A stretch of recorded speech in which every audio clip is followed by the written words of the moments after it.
इस ट्यूटोरियल के अंदर हम लोग माइक्रोसॉफ्ट एक्सेस की डेटाबेस डिजाइनिंग को समझने की कोशिश करेंगे। बेसिकली अगर आप अपनी कंपनी के रिकॉर्ड की मैनेजमेंट करना चाहते हैं और अगर आप एक ऐसा प्रोग्राम चाहते हैं कि जिसमें आप तमाम रिकॉर्ड्स को मेंटेन कर सकें और एज पर रिक्वायरमेंट आप रिपोर्ट्स उसकी जनरेट कर सकें, आप उसके हवाले से रिकॉर्ड्स जो है वो ईमेल कर सकें, आप रिकॉर्ड की सर्चिंग कर सकें, आप सिक्योरिटी लेवल्स ऐड कर सकें और सबसे इम्पोर्टेंट ये कि अपनी डेटाबेस की या अपने रिकॉर्ड की प्रॉपर मैनेजमेंट कर सके।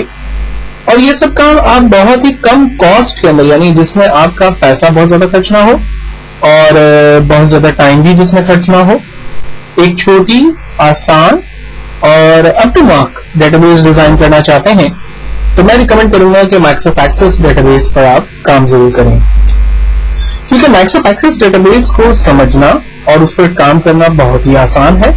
और अगर कोई एक स्मॉल टू मीडियम लेवल की ऑर्गेनाइजेशन है या बिजनेस सेटअप है और वो अपने तमाम रिकॉर्ड मैनेजमेंट और रिकॉर्ड कीपिंग के लिए अगर डेटाबेस डिजाइन करना चाहती है तो वो एक्सेस को चूज कर सकती है। एक्सेस के डेवलपर्स मार्केट में आसानी से अवेलेबल हैं। एक्सेस के प्रोग्रामर, एक्सेस के ऑपरेटर, उसकी मैनेजमेंट करने वाले लोग, उसको यूज करने वाले लोग मार्केट में आसानी से अवेलेबल है। तो अगर कोई कंपनी निहायत ही कम कीमत पर और बहुत ही जल्दी इफेक्टिव डेटाबेस डिजाइन करना चाहती है तो वो माइक्रोसॉफ्ट एक्सेस को चूज कर सकती है। हम स्टार्ट करेंगे माइक्रोसॉफ्ट एक्सेस 2007। माइक्रोसॉफ्ट एक्सेस 2007 को ओपन करने के दो तरीके हम देखते हैं। पहला स्टार्ट ऑल प्रोग्राम और यहां से माइक्रोसॉफ्ट ऑफिस के फोल्डर में जाकर माइक्रोसॉफ्ट ऑफिस एक्सेस 2007 को हम चूज करेंगे। हमारा एक्सेस प्रोग्राम लोड होगा। जबकि दूसरा तरीका स्टार्ट रन और यहां पर हम लिख रहे हैं एक्सेस एंटर, हमारा माइक्रोसॉफ्ट प्रोग्राम स्टार्ट होगा। जब माइक्रोसॉफ्ट स्टार्ट होगा तो सबसे पहले हमारी स्क्रीन आएगी। इस टाइटल स्क्रीन पर कुछ बने बनाए ऑप्शंस और अगर आप अपनी मर्जी डिजाइन करना चाहते हैं तो ये ऑप्शंस मौजूद है। तो मैं कोशिश करूंगा कि आपको पहले लेवल पर बेसिक टू एडवांस लेवल तक लेके चलूं ताकि आपको स्टेप बाय स्टेप सारी चीजें समझने लगे। तो इस पहले सेशन के अंदर हम लोग इस बात को समझने की कोशिश करते हैं कि जब भी आप एक डेटाबेस क्रिएट करना चाहेंगे तो इस ब्लैंक डेटाबेस के ऑप्शन में जाएंगे और यहां पर आने के बाद आप इस ब्लैंक डेटाबेस के ऑप्शन को सिलेक्ट करेंगे। ब्लैंक डेटाबेस को क्लिक करने के बाद आपके पास डेटाबेस का नाम, उससे रिलेटेड ऑप्शन आएगा जहां पर आप डिफाइन करेंगे कि हम अपनी डेटाबेस का नाम क्या देना चाहते हैं। आमतौर पर जो लोग माइक्रोसॉफ्ट वर्ड, एक्सेल और पावर पॉइंट यानी बेसिक सॉफ्टवेयर के यूजर हैं उनको ये बात मालूम होगी कि माइक्रोसॉफ्ट वर्ड पे या एक्सेल पे या पावर पॉइंट पे जब भी आप कोई फाइल पर काम करना शुरू करते हैं, डॉक्यूमेंट पे काम करना शुरू करते हैं और काम कंप्लीट कर लेने के बाद अगर आप उसे सेव करना चाहें तो आप फाइल के ऑप्शन में या ऑफिस बटन के आइकॉन पे जाकर क्लिक करें और फाइल को सेव करें।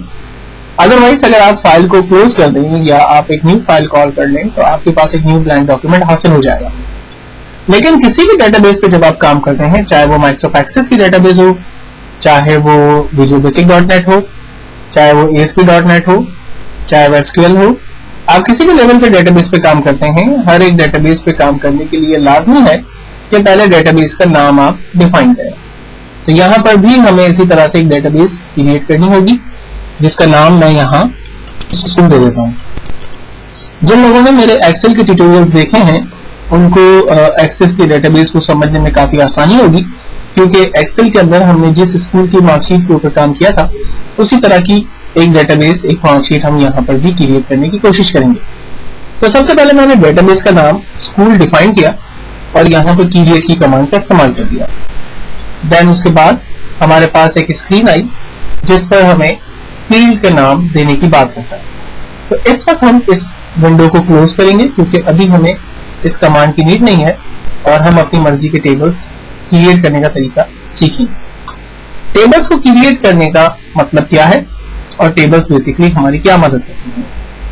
टेबल्स बेसिकली एक ऐसा प्लेटफॉर्म कि जिसके अंदर हम पर्टिकुलर टारगेटेड फील्ड्स ऐड करेंगे। मिसाल के तौर पर अगर मैं स्कूल से रिलेटेड एक मार्कशीट क्रिएट कर रहा हूं, तो उस मार्कशीट के अंदर जो कॉमन फील्ड्स होंगी या कॉमन जो हेडिंग्स होंगी वो student ID, student complete name, यानी हम उसको first name, middle name, last name भी कर सकते हैं, स्टूडेंट के सब्जेक्ट नंबर, उसका टोटल रिजल्ट, परसेंटेज और ग्रेड, ये इसकी कॉमन फील्ड्स होंगी। इन तमाम कॉमन फील्ड्स को बेसिकली क्रिएट किया जाता है टेबल के अंदर। तो सबसे पहले हम टेबल डिजाइन के ऑप्शन में चले जाते हैं और यहां से हम एक टेबल क्रिएट करने की कोशिश करते हैं।